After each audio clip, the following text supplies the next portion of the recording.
Welcome back, everybody, to the Beer Brackets channel.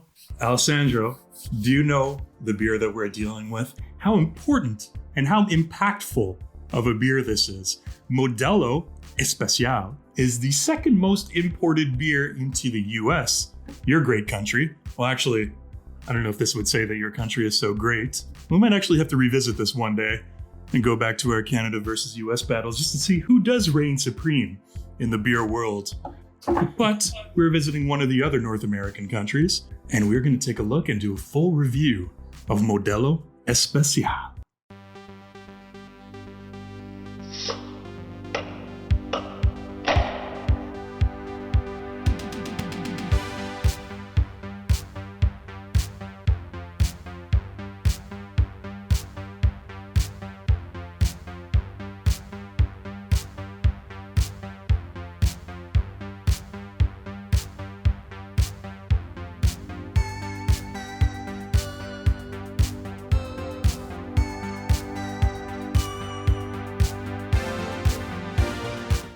My friend, how are you today? I am so good and so excited for today's beer because, like you said, this is kind of a big deal. You know, a lot of people know it. A lot of people have probably tried it. I'm sure we both have had it multiple times. But again, sitting here in a review setting and breaking it apart changes everything completely. So I'm excited. Guys, Modelo is a pilsner. Alessandro, do you know why Mexico actually, their beers are all very European influenced? So back in the 1800s, there was this guy called Maximilian the First, or Maximiliano, as they called him down in Mexico. And he led this whole invasion into Mexico that had to do with a whole bunch of money that Mexico owed to a bunch of European countries that they were coming to collect. And he was actually the emperor of Mexico for a period of, I believe, 6 or 7 years in the 1800s. And he was from Austria. And so when he was stationed up there as the emperor in Mexico, immigration over from Austria, from Germany, was extremely prevalent during that time in the late 1800s. And Maximilian, apparently, my good friend, was a fan of the Pilsners. Who would have thought? And rumor has it that this had something to do with Mexican beer styles being very Pilsner focused. Beer lore and beer legends, which we are big fans of, points to that being why that is the dominant style of beer down in Mexico. So we're dealing with Modelo. Modelo, of course, being Spanish for model, so being the model beer. I think we need to get right into this one. It's summer. We need a refreshing beverage. I think we should crack them open and pour them out. What do you think? It's time. I'm ready when you are, my friend. Woo! Here we are. Oh, yes. Look at that. Look Some at that. light. Nice. My friend, I will let you do the honors. Please get started. Let myself and all our fans at home, all our viewers, know, what do you think about the aroma on Modelo Especial? All right. So, very inviting. Very inviting, I would say. I do get like that toasted classic malty character. There's not too much of a hop presence, or at least if there is, it's just really there to balance out. Like, so again, like not too prominent, but it's there. You definitely can tell. But both of those aromas are kind of like subtle. They you can taste them strong with your nose inside of the glass, but if you're not too far off it, like here, they kind of like fade away quite easily. I will say though that they are very well balanced. They are inviting. I don't know. I'm a little torn here. You seem a little torn, man. You seem a little torn. I am. I think I'm gonna stick with the one to begin with here. And it's not because not because I don't like it. It's just because it's very subtle. It's inviting, but I think it's missing that little bit to get to that too. So I'm going to start cautious on this because it's the Modelo. So I want to start cautious. Traditionally, you've been really hot out of the gate, giving really high marks to start with. So I'm impressed to see that you're showing some restraint and you're holding back a little bit. I am. Today I am. I don't know. It's a Modelo kind of day. It's a Modelo kind of day. It's an especial kind of day. Yes, we should say. You know what, man? As far as Pilsners go, if I'm going to compare this to other Pilsners, you get that breadiness. You get the toasted aroma that we really love out of our Pilsners. That's really dominant to start with. But you know what? It fades kind of quickly. It's a little bit of a weak aroma in that sense. When you pour it out, it's really strong, fades off a little bit. I love that breadiness that you get off it right away. It's really just like a freshly baked loaf of bread straight out of the oven. And, you know, you get the maltiness. Hops are kind of non-existent that you hinted at. It's nice, but man, it fades really, really quickly. This beer, I think, is not a beer that you look for an aroma with. It's not meant to be that. But yes. It's a 1. It's a 1 on 3 for me as well for the aroma. I'm going to agree with you on that one. My friends, it is that time. It is that time of the night that we wait for, that we hope for. It is the time to go in for the taste. Cheers, man. Cheers.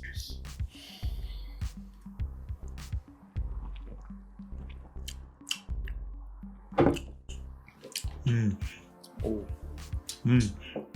very especial. It's especial. Yeah. So, what do you think? I kind of have to start with that initial sweetness that I get, that breadiness. It's very prominent. And we've said it before, we're partial to this. We kind of both like that. So that definitely is taking me in a good place to begin with.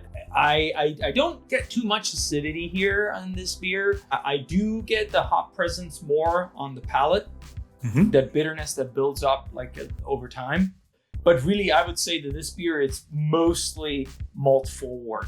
You get that toasted element, but like Joe said, it's that freshly baked bread. It's not like toasted at a high level, like we said before. Like the level on the toaster is on the low end, and we're on the low end of the toaster. You get that breadiness. Yes, just very, very pleasant. I think that again, all the taste elements are there, but they're very subtle and gentle. Which, let's not forget, is also one of the great appeals of this beer. So on the taste, I'm going to still stick with a 1 because I think that the elements are all there. They're delicious, but there's something missing. I don't know. I can't really pinpoint it yet. So I'm going to stay cautious and I'm going to stay with a 1 here. So 2 1s from Alessandro. You know what? I don't even know why toasters have that little... why even have a setting below 5? Who wants to toast something on a 1 or a 2? I don't get it. I really don't know, man. This is definitely on the lower toaster setting. Well, if you're on an especial kind of day, you might want a 1 or a 2. Maybe you're right. Maybe that's what an especial kind of day is. Oh, man. You know what? I really like this beer. And so I came into this really wanting to give it some high grades. And that's why this review process is really interesting. Because it lets you break down, and we've said this a million times before, but it lets you really break down different characteristics of beer and determine what you like, what you don't like about every element of it, and what you want to look for in a beer in the future. On the taste, I gotta agree with you. This is going to be a 1 on 3 for me as well. But that's what makes it really refreshing. That's what makes it a beer that's really easy to drink on a hot summer day. If you crack a Modelo, it's the model beer for a reason. It's super refreshing. It's really light. It's really thirst quenching. It's really easy to drink. But on a taste, if I got to rate it on 3, even comparing it to other Pilsners, you get the standard. You get a little bit of the breadiness, a little bit of that toasted malt. There's very little hop on it, same as the aroma on the taste. There's very little bitterness there, which makes it really refreshing, really easy to drink. But there's not much to it. It's really just plain and simple, to be honest with you. And that's probably why it's as popular as it is. Exactly. But it's a 1 on 3. It's good. It's good. Matt, so what about the mouthfeel? But you know what? For the mouthfeel, we got to do a little refresher. That's another one of my favorite parts of the review. Yes, I know. Me too. It's up there. It is up there. It's incredible how a lot of times when you sip on lagers and Pilsner, you do get that malt character, but it also is always kind of tied to a sense of stickiness and oiliness. But in this beer, it's not there at all. This feels like drinking water. There's maybe a ever so slightly thinnish mouthfeel that has a little bit of that malty character, but it's very subtle. It's extremely refreshing. It's extremely, pleasant to drink. Like Joe said, you got to have it cold on a hot summer day. It's on a hot summer day. Perfect beer. So I actually am going to push it up a little bit and go up to a 2, because I think that this deserves a praise, because it's very difficult to achieve that toasted character element, malty element, without having that that stickiness that you get on your tongue, in my opinion. So definitely a well-deserved 2 for the Modelo Especial. Man, you beat me to it. I thought you were going to give it a 1, and I was going to be the one to give it a 2. That stickiness, that's interesting you mentioned that. It's almost like you can tell that if you got a little bit on your fingers or a little bit on your hand, it would be sticky, right? It would just dry up really quick and become like almost like glue. That's what we were kind of, I don't know about you, but when I refer to stickiness as a descriptor, that's what I have in mind. I always really loved the mouthfeel of Modelo. I always thought it was really kind of playfully carbonated, like in a really, really strong way, where you take a sip and it's like a million little bubbles exploding around your tongue. And you know how we talk about the hops or the bitterness weren't present in the aroma or the taste? They're present in the mouthfeel. In terms of how, you might be wondering, maybe you're wondering at home, how is bitterness present in a mouthfeel? Well, you get that little tingling sensation. You get that slight bit, not burning, that's a little too extreme, but a tingling on your tongue. Almost like there's something really sour, you know, when you're eating like a really sour candy or something of that nature. You get that explosion, that such a refreshing just wave, like just a wave of carbonation. And you get a little bit of tingling from the bitterness. And then it just washes away like the tide, like the evening tide. And it's just beautiful. And it makes you want to go in and take another sip. You know what, man? As far as, you know, I was hinting it's going to be a 2. As far as Pilsners go, and I'm going to rate this against other Pilsners, this is a 3-on-3 mouthfeel for me, for Pilsners. Whoa! I am pushing it up. Big surprise. A little bit of a surprise. Wave of freshness that hit you. It's the wave of freshness, man. And again, that's for Pilsners, right? So we describe a lot more complex mouthfeels in other beers, but if we're comparing it to other Pilsners, this is a 3-on-3, top of the line, the model, if you will, mouthfeel for a Pilsner. My friend, what do you think about the finish? I was thinking about it, and this is another one where I'm going to be torn. I already know, like it's going to be difficult because the finish is there, but it's, in my opinion, kind of like short compared to a lot of other beers. And obviously, you have to think it's a Pilsner, so it's also part of the style that like has that. The hops are showing on the finish way more, obviously, than on the palate and on the aroma and so on, which I actually like. And the toasted element is there mostly at the beginning of the finish. Then it transitioned into that like tingling feeling that Joe described in the mouthfeel, that transitioned into the finish and brings on the hop flavor. I have to say I quite like the finish. So it's not quite a 3, but it's definitely a high 2. So 2 out of 3 for me on the finish for the Modelo. Nice. Yeah, you know what? I hinted at it with the mouthfeel, with the perfect mouthfeel that this beer has. The bitterness that is gone in the aroma and the taste, you get it in the finish. You taste the hops a little bit there more than you do in any of the other categories that we've talked about already. You get a little bit of that hoppiness, you get a little bit of that breadiness that's left over on the finish. And for me, it's just that. It's very simple. It's very clean, very straightforward. A little bit of breadiness and a little bit of hops. And then just gone into the wind. Gone into the wind on a hot, sweaty Mexican night.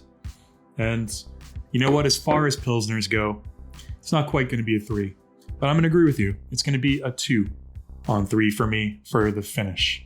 So now we've gone through them all, man. And we come down to the overall. Modelo Especial. What do you think? As an overall beer experience as a Pilsner, how would you rate it? Well, again, I'm right there in the middle because I gave it a 1, and then a 2 and a 2. So yeah. What could it be? Oh, I gotta have to take a last sip here to make sure. Please do. It's highly encouraged. And again, we here at Beer Brackets, we like to consider ourselves as beer barometers that take accurate readings of all things to do with beer, all elements to do with beer, and all characteristics. So in order to be a finely tuned barometer, my friend, you must take another sip, and freshen up your readings. So after having freshened up my readings and thought mindfully about the moment we are in. Oh, mindfulness. I am going to say that this Modelo Especial deserves a full 2 because it is lacking a little bit on the aroma. It is lacking a little bit on the palate, but the overall experience, it's definitely a 2. It has that perfect balance of elements, refreshing elements, and then easy drinking with the toasted and hop. Like it's a Modelo Especial for a reason. It's coming up on the 100-year anniversary of Modelo Especial. That's quite true. We're going to be celebrating soon with a lot of more Modelo, I have a feeling. I think so, man. You know, I've always loved this beer for a reason. And when it comes down to Pilsners, this has been one of my favorites for a long time. I don't drink it too often, but when I do, it's a nice treat. It's a go-to in the summer for me. Something that's going to go down easy, be refreshing, that everybody's going to love it. You know, you bring a pack of Modelos to a party, everybody's going to be happy, right? Especially if it's a pool party. So, as an overall experience, you know, for me to be a perfect Pilsner experience, maybe one other thing in there to kind of mix it up a little bit and give it a little bit more complexity. But it's a solid 2-on-3 overall experience as a Pilsner. It's as popular as it is for a reason, and there aren't many others that match it. Modelo Especial, my friend. Very especial. Calculating our final scores for Modelo. Tough job, man. I know, right?